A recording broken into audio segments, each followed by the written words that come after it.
নমস্কার বন্ধুরা, আগামী সপ্তাহেই মাননীয় মুখ্যমন্ত্রী মমতা বন্দ্যোপাধ্যায় উপভোক্তাদের ব্যাঙ্ক অ্যাকাউন্টে পাঠাতে চলেছেন বাড়ি নির্মাণের জন্য যথাক্রমে ১,২০,০০০ টাকা এবং ৭০,০০০ টাকা। কোন কোন উপভোক্তা এই টাকা পাবেন? প্রায় ১৩,০০০ উপভোক্তার ব্যাঙ্ক অ্যাকাউন্টে সেই টাকা পাঠানো হবে। আজকের ভিডিওর মাধ্যমে সেই তথ্য আপনাদের আমি ডিটেলসে দেখাবো। আপনারা জানেন, বাংলার বাড়ি গ্রামীণ প্রকল্পে বর্তমানে SMS ভেরিফিকেশনের কাজ চলছে।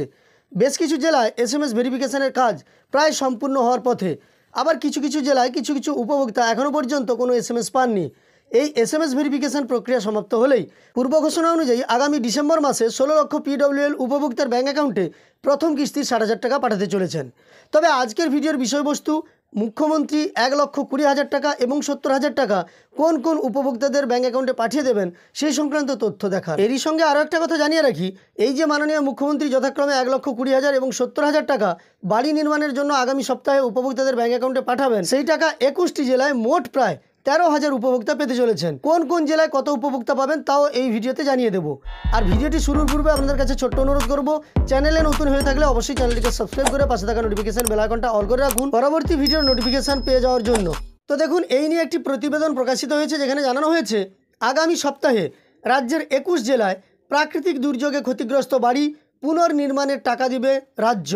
বুধবার পোস্তায় একথা জানিয়েছেন মুখ্যমন্ত্রী মমতা বন্দ্যোপাধ্যায়। অর্থাৎ প্রাকৃতিক দুর্যোগের ফলে ২১টি জেলায় যে সমস্ত উপভোক্তারা ক্ষতিগ্রস্ত হয়েছিল বা যাদের বাড়ি ক্ষতিগ্রস্ত হয়েছিল তাদের কিন্তু টাকা দেওয়া হবে আগামী সপ্তাহে, এমনটাই মুখ্যমন্ত্রী বুধবার পোস্তায় গিয়ে জানিয়েছেন।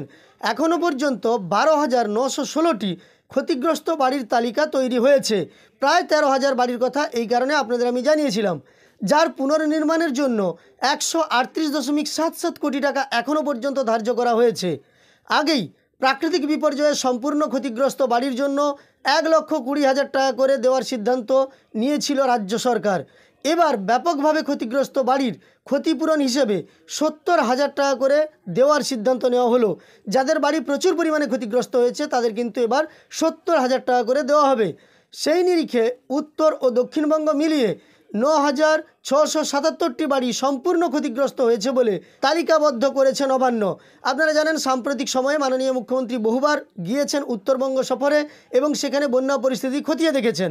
এবং সেই উত্তরবঙ্গ সফরে গিয়ে মাননীয় মুখ্যমন্ত্রী জানিয়েছিলেন যে যাদের বাড়ি ক্ষতিগ্রস্ত হয়েছে তাদের বাড়ি নির্মাণের জন্য টাকা দেওয়া হবে এবং তিনি সেগুলোকে সার্ভে করতে, সেই সঙ্গে জিও ট্যাগিং করতে বলেছিলেন যাতে বেহাত না হয় টাকা।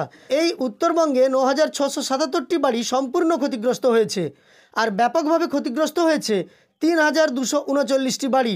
সর্বাধিক বাড়ি ৪,১৭১টি ক্ষতিগ্রস্ত হয়েছে জলপাইগুড়ি জেলায়। দার্জিলিং জেলায় ৩,২18টি বাড়ি ভেঙে গিয়েছে। ক্ষতিগ্রস্ত বাড়ির মধ্যে ১,৭৭৮টি হলো পশ্চিম মেদিনীপুর জেলায়। গ্রামীণ এলাকার ক্ষতিগ্রস্ত বাড়ির ক্ষতিপূরণ দেওয়ার জন্য বিপর্যয় মোকাবিলা দপ্তরের তরফে টাকা দেওয়া হয়েছে রাজ্য পঞ্চায়েত দপ্তরকে। অর্থাৎ এক্ষেত্রে জানানো হয়েছে যে বিপর্যয় মোকাবিলা দপ্তর কিন্তু পঞ্চায়েত দপ্তরকে টাকা দিয়েছে এবং সেই জন্যই কিন্তু বাড়ি নির্মাণের জন্য যাদের সম্পূর্ণ একেবারে ক্ষতিগ্রস্ত হয়ে গেছে তাদের ১,২০,০০০ টাকা করে দেওয়া হবে, আর যাদের ব্যাপকভাবে ক্ষতিগ্রস্ত হয়েছে তাদের ৭০,০০০ টাকার ক্ষতিপূরণ দেওয়া হবে। এমনটাই জানানো হয়েছে যা আজকের সংবাদের মাধ্যমে আমরা দেখতে পেলাম। আপনারা যারা ক্ষতিগ্রস্ত হয়েছেন বা যাদের বাড়িতে এইভাবে সার্ভে হয়েছে ক্ষতিগ্রস্ত হওয়ার কারণে ডিবিসির ছাড়া জলে পশ্চিম মেদিনীপুর সহ দক্ষিণবঙ্গের নানা জেলায় বাড়ি ক্ষতিগ্রস্ত হয়েছিল, তাদেরও নাম কিন্তু তালিকায় আছে। তবে সেক্ষেত্রে নাম খুব অল্প স্বল্প হবে, কারণ সবার বাড়ি তো ক্ষতিগ্রস্ত হয়নি। আর পশ্চিম মেদিনীপুর জেলা, সেই সঙ্গে উত্তরবঙ্গের জলপাইগুড়ি এবং দার্জিলিং জেলা সবচেয়ে বেশি ক্ষতিগ্রস্ত হয়েছে, তাই সেখানকার বাড়ির তালিকা বেশি সবচেয়ে। তো আপনারা যারা এইভাবে বাড়ির জন্য ক্ষতিগ্রস্ত হয়ে বা বিভিন্ন প্রাকৃতিক দুর্যোগের কারণে ক্ষতিগ্রস্ত হয়েছিলেন, তাদের যদি তালিকা করা হয়ে থাকে তারা আগামী সপ্তাহে টাকা পেতে চলেছেন। যাই হোক, আজকের ভিডিওর মাধ্যমে এই তথ্যগুলো আপনাদের দেওয়ার ছিল। তথ্যগুলো উপকারে এসে থাকলে একটি লাইক করে আমাদের উৎসাহিত করার সঙ্গে সঙ্গে এই ধরনের তথ্য আরও পাওয়ার জন্য চ্যানেলটিকে সাবস্ক্রাইব করে পাশে থাকা নোটিফিকেশন বেল আইকনটা অল করে রাখবেন। ভিডিওটি শেষ পর্যন্ত দেখার জন্য অসংখ্য ধন্যবাদ।